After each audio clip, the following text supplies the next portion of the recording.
Hello friends, it's me and today let's watch Should SHEIN be banned? Style Theory from Style Theorist. Together, let's go. Let's start. Thank you. SHEIN is getting banned. According to a new law, even doing your SHEIN hauls could get you fined for over $100,000. But why? Hello Internet, welcome to Style Theory, the show that's guilty of having good taste.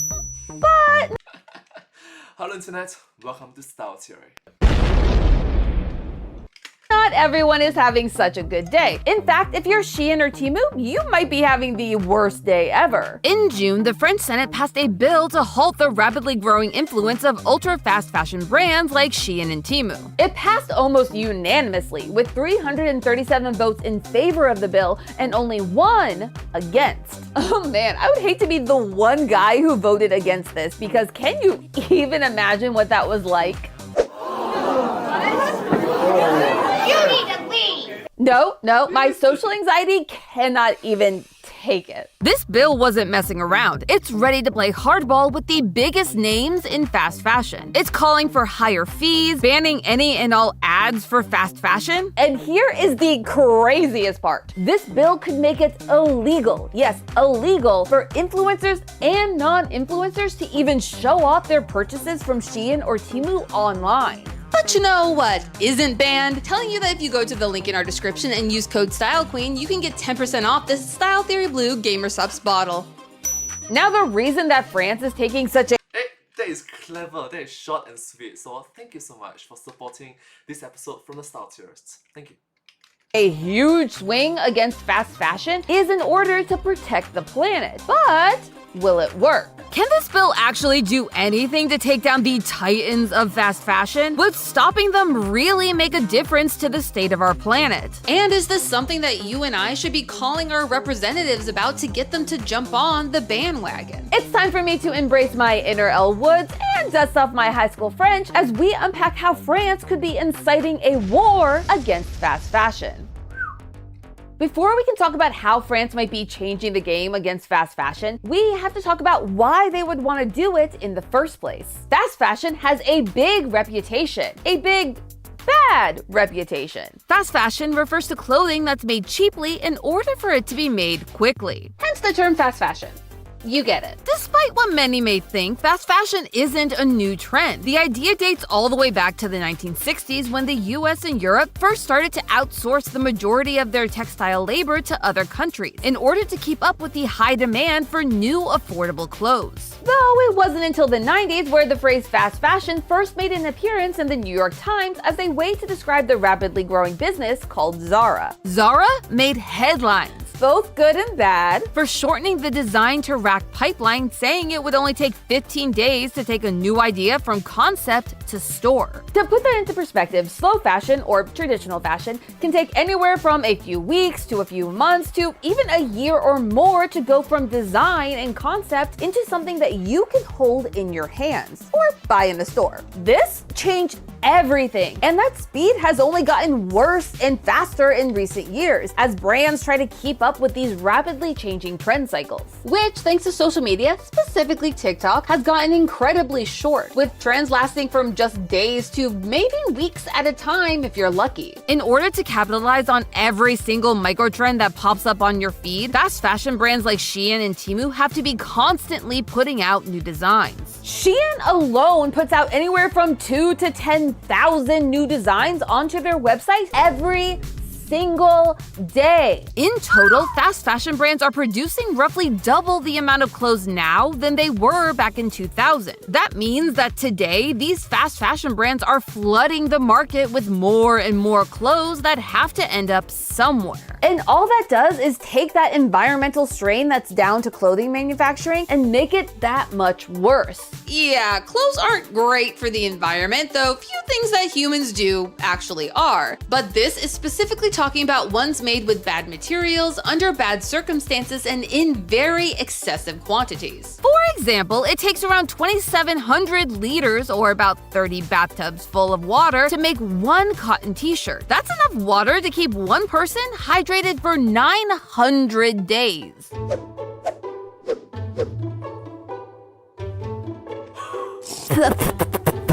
Yeah, no, I can't drink a shirt. But it gets worse.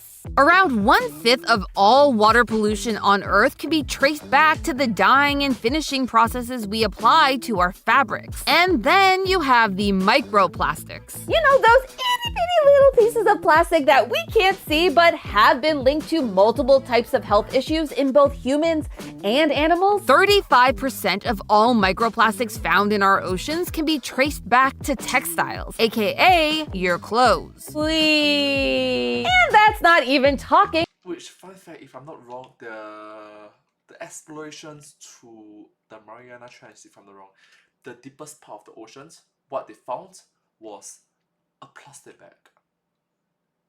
Human waste. If the plastic bag is just left there, it's not going to. It's going to be there for the next few hundreds or even thousands of years. It's going to take a long, long time to break down.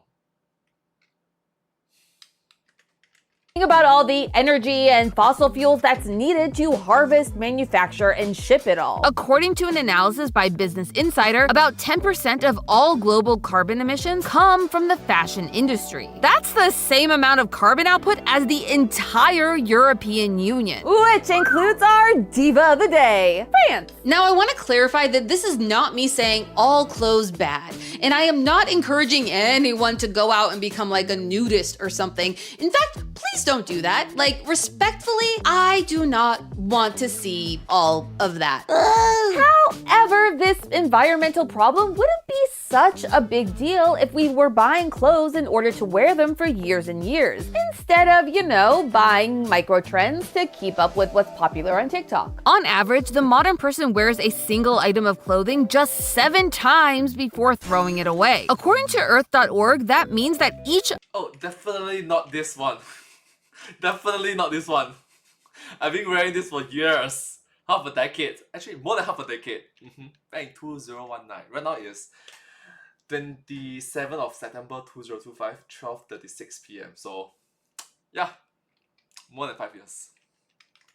item is being worn 36% less now than they were 15 years ago. Yikes. But it's not all down to the customer. A lot of it is about the quality of the clothes themselves. To keep items cheap, both for the company and the consumer, most fast fashion garments are made from synthetic materials like polyester and use subpar stitching techniques that are faster to do. This leads to less durable items, which are easier to wear and tear than a better made garment. And since that item is cheap, you're less likely to try to repair it if it gets damaged. Instead, it's more cost-effective and time-efficient to just toss it into the garbage and go get a new one. Nowadays, people are buying 60% more clothes than they did back in 2000. And then most of it just ends up in a landfill. The average American throws away 82 pounds or 37 kilograms of clothing every year. And over in France, our diva of the day trying to fight the system.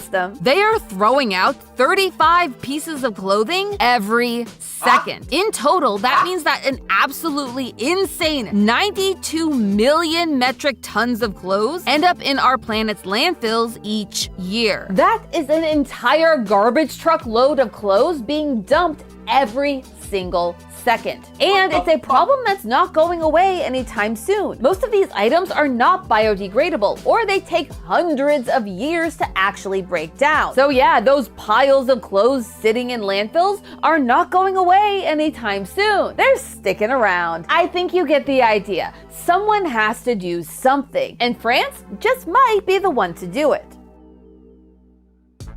Now that we understand the problem, let's take a look at how France is trying to become the solution. As I mentioned at the start of the episode, France passed a bill that was called this long French name. I'm not even gonna try pronouncing that because I saw how you roasted my pronunciations in the K-pop Demon Hunters episode. We're not gonna do that. No. Anyway, Sorry. this bill, which— Look, she tried, okay? She tried.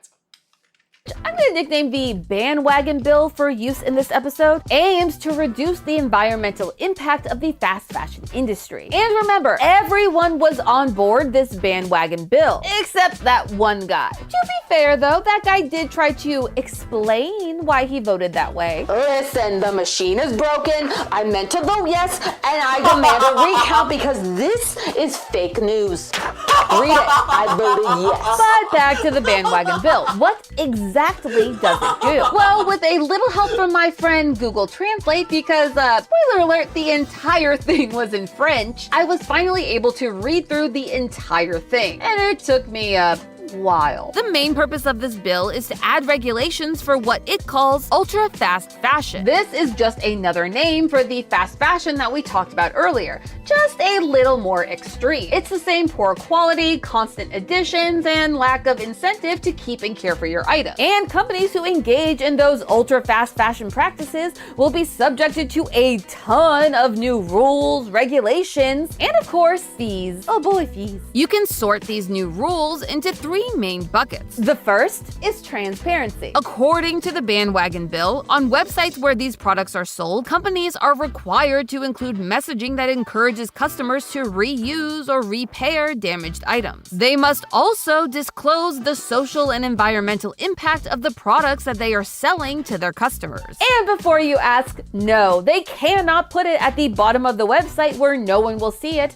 in a font that no one can read. These messages have to be written in legible text, placed right next to the price of the product, and be included on every page where that product is featured. It's kind of like the fast fashion equivalent of the Surgeon General's warning, which tells you about all the health risks of cigarettes and is printed right on the package every time that you buy it here in the US. Yeah, sometimes the US does smart things. Sometimes. But that's not all. Companies will also be forced to display what country the piece of clothing was manufactured in, also right next to the price and in the same sized font. Oh boy, that is starting to look kind of crowded, huh? Well, that's kind of the point. It's an incentive for these businesses to stop these ultra fast fashion bad practices. But for sake of this explanation, let's just say that those companies are willing to put up with all of that extra text. What happens next? Well, that brings us to bucket number 2, the money, honey. This bill deals out some hefty fines to anything sold in France that's considered to be made unsustainably, which by definition, all fast fashion products are. And when I say that these fines are big, I mean like big. In 2025, the fine starts off at €5, which is about $5.78 per item. Yes, per item. That fine can then be raised up to a maximum of 50% of the item's value. To start, this fine is scheduled to go up €1 per year every year until it reaches a max of €10 or $11.55 in 2030. Which I know doesn't seem like much, but when you remember just how many items companies like SHEIN and Temu put out on a daily basis, that starts to add up really quick. And all that money being raised by these fines, well, a portion of it will go to eco-organizations, ones that are dedicated to improving the recycling infrastructure across France. We love to see it. The bill also introduces a new parcel tax, which costs €2 to €4 on packages sent to French customers from non-EU countries, only if that package weighs less than 2 kilograms, or about 4.4. Hey, this is Singapore flag! Hello friends! Hello from Singapore. I am Humdrum Singaporean. I am just another average Singaporean. Hello. Pound. This is a sneaky way of trying to make shipping ultralight items, like say some clothes, a little more expensive and a lot less tempting. What? It's a fact! Humans hate paying for shipping. But the bandwagon bill isn't just adding a bunch of fees. It's subtracting some tax loopholes that companies like SHEIN and Temu have been exploiting for years in order to save some money. In France, as in most countries, companies and individuals can get tax breaks for making charitable donations. This is done either in cash or by donating items, like say, clothes. Yeah, it's exactly what you're thinking. In France, that tax deduction can be as much as 60%, which is a lot of money. And that means that losing that loophole is a big deal to these companies. And despite all of that, it is actually this third bucket where France woke up and chose violence. Effective January of 2026, France is instituting a complete and total ban on all advertising for products and companies that engage in ultra-fast fashion practices. And it gets even crazier because it's not just official sponsored ads that are being targeted by the bandwagon bill. Indirect promotions are also at risk. I actually printed out this section of the bill because I want to read it to you. It's just wild. So, to quote our translated version of this bill, persons engaging in commercial influence activities electronically, i.e. social media influencers, whether for payment or free of charge, are prohibited from any direct or indirect promotions of products that fall under this ultra-fast fashion bill. Yikes. TLDR, influencers, whether they're paid or not, will not be able to promote these fast fashion brands. And given the specific language used here, it means that even if you are not an influencer, if you, a regular everyday person, buy a bunch of stuff from SHEIN, you legally cannot show it off on social media or you'll be fined. It is basically You're hearing that, right? Wait, what? Really? Used here, it means that even if you are not an influencer, if you, a regular everyday person, buy a bunch of stuff from SHEIN, you legally cannot show it off on social media or you'll be fined. It is basically What? What?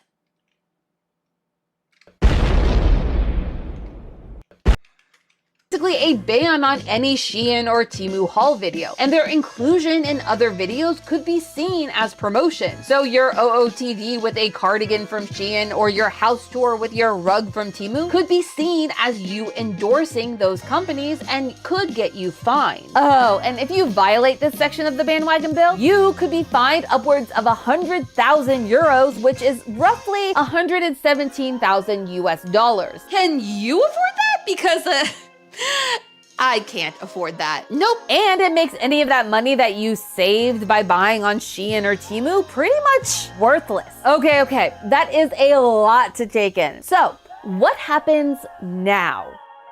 On the surface, it basically looks like France went nuclear on the fast fashion industry. And the truth is, they kind of did. This is no joke, one of the biggest things to happen in the fashion industry in decades. Okay, so do I feel bad for these fast fashion companies? Well, the short answer is no. But the long answer is also no. But I do care about Short answer, no. Long answer, no. I'm sorry. the wider implications that this bill carries outside of France. Because reminder, this bill does only currently affect companies and influencers operating inside of France. That being said, France isn't the only one to try to use laws to combat the fast fashion industry. There have been similar bills passed throughout the EU that are trying to do the same thing, though to varying levels of intensity. France kinda went hard. France really is like that girl. Like, we stan a diva. The other important thing to note about the bandwagon bill is that technically it hasn't become law yet. Now look, I'm not about to become the French version of Schoolhouse Rock and start singing about how a bill becomes law. However, much like in the US, the French parliament has two branches, the National Assembly and the Senate. And both houses have to pass the same exact bill before the president can sign it into law. Last year, the National Assembly created its own version of this fast fashion bill that passed unanimously. no accidental button press this time. One time. However, when that version of the bill finally made its way to the Senate, they added a bunch of new provisions, including most of the saucy bits that we talked about today. Now, this version needs to either be passed by the National Assembly, or the two groups will need to meet somewhere in the middle before it can be signed into law. And so there is the possibility that some of the more intense parts of the bandwagon bill that we discussed today won't actually be made into law. But considering how everyone, or almost everyone was on board with this version of the bandwagon bill, there is a high likelihood that it could make it through to law as is. However, there is one other not so small problem with the bill as is, at least if you happen to be some other not so small companies. Throughout this video, I continuously talked about how this bill affects brands like SHEIN and Temu. But what about other companies? Companies like Zara, the OG fast fashion company, or H&M, or ASOS. Not only are these brands based in Europe, where all of these laws happen to be popping off, they are all considered fast fashion brands. So does that mean that they also are going to be subjected to all the rules and fines just like I don't know because it mentions, if I'm not wrong, fast fashion, ultra fast fashion. Is that in between? I don't know. SHEIN and Temu? While this bill does specifically target what it calls ultra fast fashion, aka the biggest offenders in the fast fashion space, that definition is pretty vague. Like how much fast fashion needs to be produced for it to fall under ultra fast fashion. The bill doesn't specify. As it turns out, this is actually pretty common with French law. They tend to leave those kind of details out of their bills. It's kind of a, the government will figure this out later, it's not my problem kind of deal, which, I don't get.